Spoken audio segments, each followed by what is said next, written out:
अस्सलाम वालेकुम स्टूडेंट्स। आज हम पर्सनालिटी थ्योरीज में कुछ बेसिक कॉन्सेप्ट्स पढ़ेंगे रेमन बी कैटेल के। हमने इनकी बायोग्राफी भी पढ़ी और जो इन्होंने अपने व्यूज दिए थे ह्यूमन नेचर के हवाले से, एक पर्सन को जिस तरह इन्होंने परसीव किया, उसकी पर्सनालिटी के हवाले से अपना एक पर्सपेक्टिव दिया, हमने उन्हें देखा समझा। अब जो बेसिक कॉन्सेप्ट्स हैं उनको हम वन बाय वन देखते हैं कि वो क्या हैं और वो किस तरह एक ह्यूमन पर्सनालिटी को समझने में हेल्प करते हैं। इसमें सबसे पहले हम देखते हैं डाटा टाइप कि आप जब एक पर्सन के हवाले से अंडरस्टैंड करते हैं, उसकी पर्सनालिटी को समझने की कोशिश करते हैं, तो आपको उसके लिए डाटा रिक्वायर्ड होता है और वो डाटा आपके पास डिफरेंट फॉर्म में सामने आता है। डिफरेंट मेथड के जरिए हम वो इंफॉर्मेशन कलेक्ट करते हैं, वो डाटा कलेक्ट करते हैं और फिर उसको एनालाइज करते हैं और फिर पर्सन के हवाले से क्लेम करते हैं उसके बिहेवियर को, उसकी पर्सनालिटी। तो यहाँ पे डाटा टाइप में सबसे पहले है Q tag. It stands for questionnaire. जो क्वेश्चनर होते हैं डिफरेंट यूज होते हैं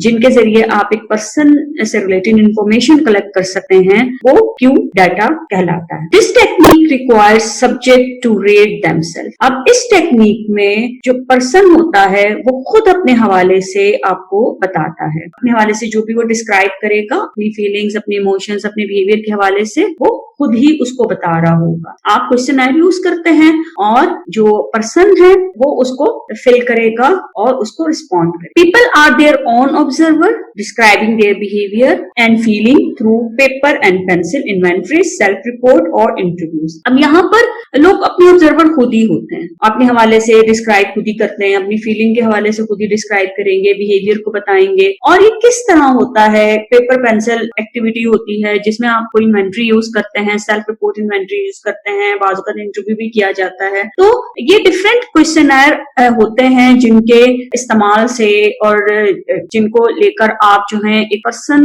की जो उसकी पर्सनालिटी है उसके हवाले से डिटेल में इंफॉर्मेशन हासिल कर सकते हैं और फिर उसको एनालाइज करने के बाद अपना एक कंक्लूजन ड्रॉ कर सकते हैं। इसके बाद एक दूसरे टाइप का जो डाटा है वो है L data. It refers to life record. अब एल डाटा जो होता है वो बेसिकली लाइफ रिकॉर्ड होता है कि जिसमें रेटिंग की जा सकती है। This technique involves observers rating of specific behaviours exhibited by people in real life setting such as a classroom. और अब यहाँ पर जो है वो पर्सन को ऑब्जर्व करके उसके बिहेवियर को किसी रियल सेटिंग में, किसी ऐसी सेटिंग में जहां पर आप उसको ऑब्जर्व करते हैं, उसको अंडरस्टैंड करते हैं, वो उसका कोई भी बिहेवियर आपके सामने आ रहा है, उसको देखते हुए उस हवाले से रिकॉर्ड मेंटेन किया जाता है। अब जैसे क्लासरूम है, अगर एक स्टूडेंट है उसको ऑब्जर्व किया जा रहा है, उसके बिहेवियर को, उसकी पर्सनालिटी को समझने की कोशिश की जा रही है, तो क्लासरूम में वो स्टूडेंट जो है वो कैसे बिहेव करेगा। इसी तरह अगर एक टीचर के हवाले से देखा जा रहा है तो वो क्लास में टीचर लेक्चर के दौरान या स्टूडेंट्स को अटेंड करते हुए वो किस तरह का बिहेवियर जो है वो शो कर रहा है, एग्जिबिट कर रहा है। इसी तरह किसी का ऑफिस है, अगर किसी पर्सन को आप उसके वर्क प्लेस पर देख रहे हैं तो वो ऑफिस में किस तरीके से मामला को देख रहा है, हैंडल कर रहा है। तो वो रियल सिचुएशन में जब एक पर्सन के बिहेवियर्स को देखा जाता है, वो जिस तरह वहां पर डीलिंग कर रहा है, उसको देखकर उसकी पर्सनालिटी के हवाले से रेटिंग की जाए। Observers might record frequency of absence from work, grades at school, conscientiousness in performing job duties, emotional stability on the social field. और observers might record frequency of absence from work, grades at school, conscientiousness in performing job duties, emotional stability on the social field और sociality in the office. अब जो observer record करेगा किसी भी behaviour को, उसकी frequency को चेक करेगा, तो वो किस किस हवाले से उसको रिकॉर्ड कर सकता है। पर्सन अपने काम से कितना एब्सेंट रहता है, अगर वो कहीं जॉब कर रहा है, उसकी वर्क प्लेस पर आप उसको देख रहे हैं तो वहां से वो कितना एब्सेंट है। फिर अगर स्कूल में आप उसे देख रहे हैं तो उसके ग्रेड्स को भी चेक किया जाएगा कि उसके ग्रेड्स किस तरह के आते हैं, उसका रिजल्ट किस कंसिस्टेंसी के साथ सामने आ रहा है। फिर वो जॉब ड्यूटी जो कर रहा है वहां पर वो कितना उसका कंसाइंस जो है वर्क कर रहा है और उसको हेल्प कर रहा है, वो कितना उन चीजों को कंसीडर करके अपनी सारी ड्यूटीज जो है बेहतरीन तरीके से दे रहा है। फिर उसकी इमोशनल स्टेबिलिटी के अगर कोई सोकर फील्ड भी है तो वहां पर भी उसकी इमोशनल स्टेबिलिटी किस तरह की है, या ऑफिस में वो उसका जो सोशल बिहेवियर है किस तरह का है, सोशलिटी उसकी किस तरह की है। तो ये वैरायटी की जो है वो चीजों को या उसके मामलात को आप रिकॉर्ड कर सकते हैं, ऑब्जर्व कर सकते हैं रियल सिचुएशन में, और इससे आपको एक पर्सन के हवाले से, उसकी पर्सनालिटी के हवाले से बड़ी अच्छी इंफॉर्मेशन मिलती है और जिसकी बेसिस पर आप उसके बारे में कोई जजमेंट दे सकते। थर्ड टाइप का जो डाटा है यहाँ पर वो है T data. It involves an observer recording of a person's behavior in some standard, contrived and laboratory test situation। अब यहाँ पर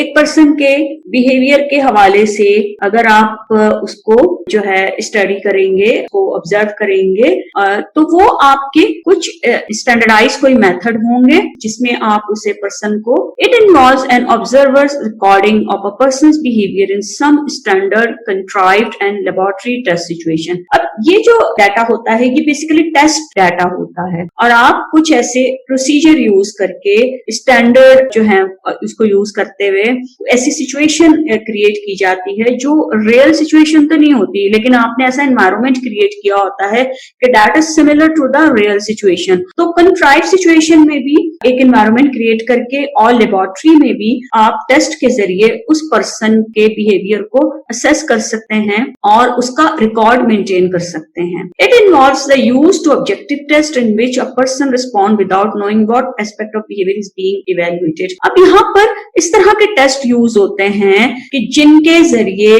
पर्सन की जो रियल फीलिंग्स हैं, इमोशंस हैं, वो आपके सामने आए और पर्सन को जो है वो जब उन पर रिस्पॉन्ड कर रहा हो तो उसको ये अंदाजा ना हो कि बेसिकली उसके बिहेवियर को इवेल्युएट किया जा रहा है, उसकी पर्सनालिटी को असेस किया जा रहा है, यानी वो आप कह लें कि एक तरीके से डिसेप्शन आपको यूज करना होता है। इससे क्या होता है कि जो डिफेंसिव होने से जो है वो रिजल्ट पर बड़ा असर आता है। अगर पार्टिसिपेंट या कोई पर्सन जो है वो हेजिटेट करे अपनी ट्रू फीलिंग को रिपोर्ट करने में, डिफेंसिव हो जाए while responding to the items of the questionnaire, कोई भी चीज आप असेस कर रहे हैं उस दौरान, तो उससे रिजल्ट आपके पास जो आएगा वो ट्रू नहीं होगा। तो ये चीज देखने के लिए कि पर्सन जो है अगर उसको ये पता नहीं है कि उसके बिहेवियर को इवेल्युएट किया जा रहा है, उसके हवाले से कुछ खास असेस किया जा रहा है, तो फिर आप वो जो पर्सन है वो बेहतरीन तरीके से वहां पर जवाब देगा। तो इस तरह के टेस्ट यूज करने चाहिए जिससे आपके पास ट्रू डाटा आए और पार्टिसिपेंट जो है वो ज्यादा से ज्यादा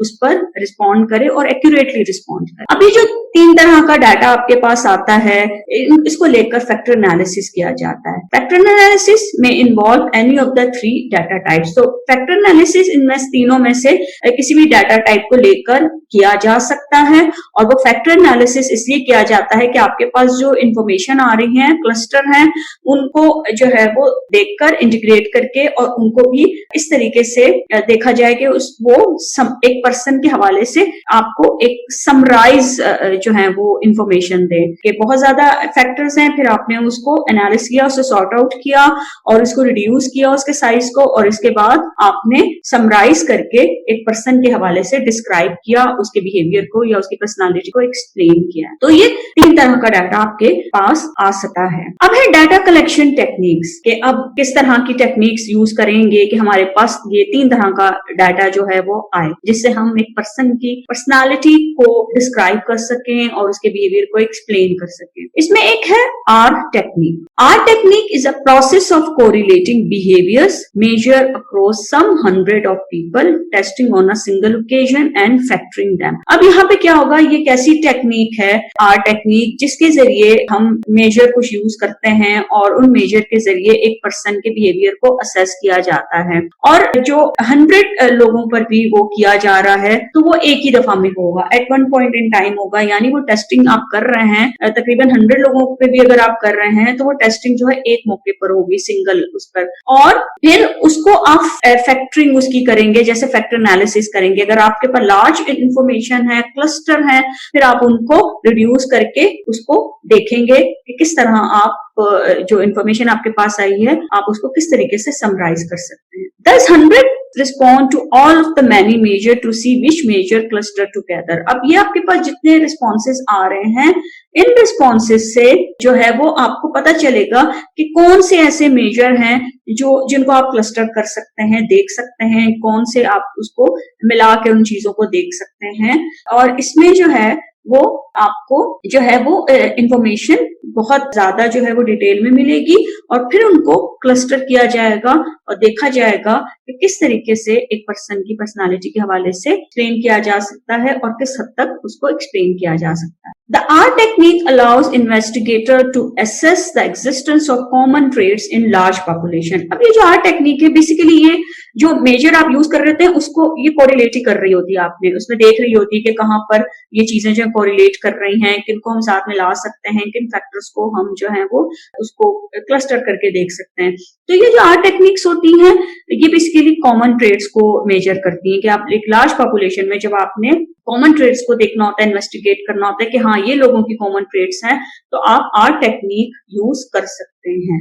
Once a factor have been tentatively identified, researchers usually seek to refine them using other samples and to cross-validate them by using study participants of different ages, ethnic and cultural background and so forth. अब जो factors आपने tentatively identify की, जो information आपके पास आ गई, data आपके पास आ गया art technique के जरिए और आपने उसमें से फैक्टर्स को आइडेंटिफाई किया कि ये हैं, तो फिर रिसर्चर जो है उनको रिफाइन कर सकता है और मजीद सैंपल लेकर उसकी क्रॉस वैलिडेशन कर सकता है, देख सकता है कि डिफरेंट एज के लोगों को लेकर, डिफरेंट एथनिसिटी के लोगों को लेकर, डिफरेंट कल्चर बैकग्राउंड के साथ लोग होते हैं, तो वहां से सैंपल को लेकर उनको फर्दर रिफाइन कर सकता है, रिड्यूस कर सकता है, उनको वैलिडेट कर सकता है डिफरेंट सैंपल के साथ, कंपैरिजन के साथ, ये चेक करने के लिए कि ये कॉमन ट्रेड्स जो हैं एग्जिस्ट करती हैं और ये नहीं करती हैं। अब एक टाइप है DR technique. It is same as the R method. अब ये R मेथड से मिलती जुलती हैं, except that each of the 100 of people responding to several measures does so 2 times. अब यहाँ पर डिफरेंस क्या है कि R टेक्निक में तो एक दफा वो मेजर किया जा रहा था, यहाँ पे 2 दफा मेजर किया जा रहा है कि 2 मौकों पर किया जा रहा है। ये डिफरेंस है इसमें और R टेक्निक में। Usually after only a short delay and each person scores 1 each measure is the second response minus the first. अब यहाँ पे क्या होगा कि जब आपने एक मौके पर पार्टिसिपेंट पर वो एडमिनिस्टर किया टेस्ट, कुछ टाइम के बाद आपने दोबारा उनके ऊपर वो मेजर जो था वो अप्लाई किया। अब जो उसका सेकंड रिस्पॉन्स होगा वो पहले में से माइनस करेंगे और आपके पास एक डिफरेंस आ जाएगा कि ये बिहेवियर में डिफरेंस है एक पर्सन के, कि अगर हमने उन्हें पहले मेजर किया और अब उन्हें दोबारा हमने मेजर किया है। सपोज आप एक ग्रुप है और उन पर आप ट्रैंकुलाइजर्स का जो इम्पैक्ट देखना चाहते हैं कि उनके जो स्लीप प्रॉब्लम है, स्ट्रेस है, उसको कम करने के लिए ट्रैंकुलाइजर्स जो है वो कैसे हेल्प करती है, क्या वाकई उनको फर्क पड़ रहा है कि नहीं। अब आपने जिन पार्टिसिपेंट पर करना था उनको 2 ग्रुप में डिवाइड कर दिया। अब उन पर आपने जो था ये मेजर किया, जो है एक स्केल एडमिनिस्टर किया और उनके स्ट्रेस को देखा। फॉर एग्जाम्पल आप ट्रैंकुलाइजर का इम्पैक्ट देखना चाह रहे हैं कि ये स्ट्रेस और एंजाइटी पर किस तरह इसका एक असर होता है।